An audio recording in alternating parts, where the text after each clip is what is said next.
bottoms up.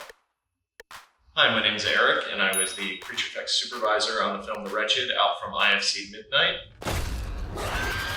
People at Variety have been kind enough to ask me to come and show you at home how to make fake blood out of things you might find at the grocery store. Let's get started.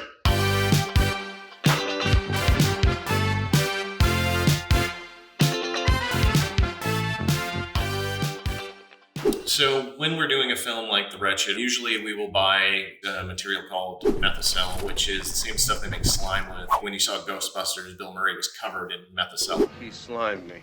That's great! In upstate Michigan filming, we didn't have a lot of options. So one of the things we actually did was we went to the grocery store. This is kind of what we would do in a pinch. We are going to take the base, the Caro syrup. Corn syrup. Same stuff they use for pig's blood and carry. We're going to do 1/4 cup. We want to start small. And then if you want to mix up more blood, you can just sort of multiply this measurement. We're also going to take the red food color. Be careful with this. This stuff will stain. So that's why for this kind of measurement, I'm only using 1/4 teaspoon of red food color. A little bit goes a long way.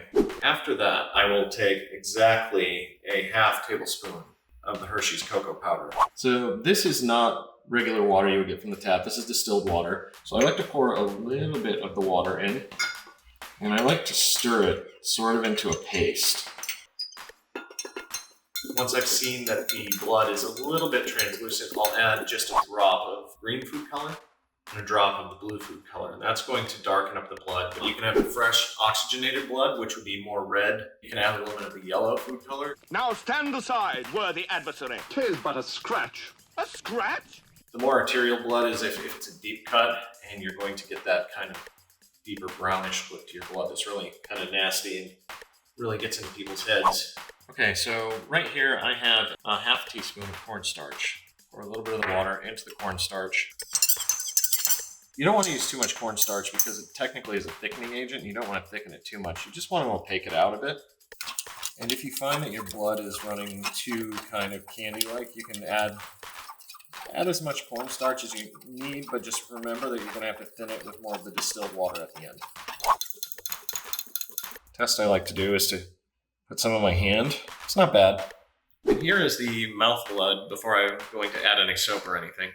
So this is just basically the edible ingredients here. So bottoms up.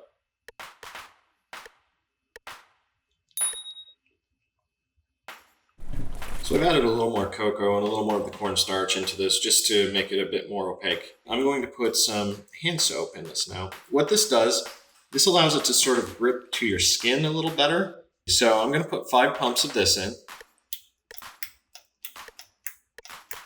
You don't want to put too much of the hand soap in there because then it'll make it frothy. It will allow it to kind of stay on your hands a little bit better.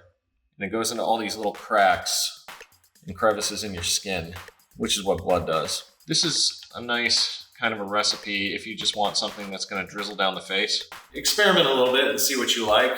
And from everybody at Variety and from all of us who worked on The Wretched, go scare some people.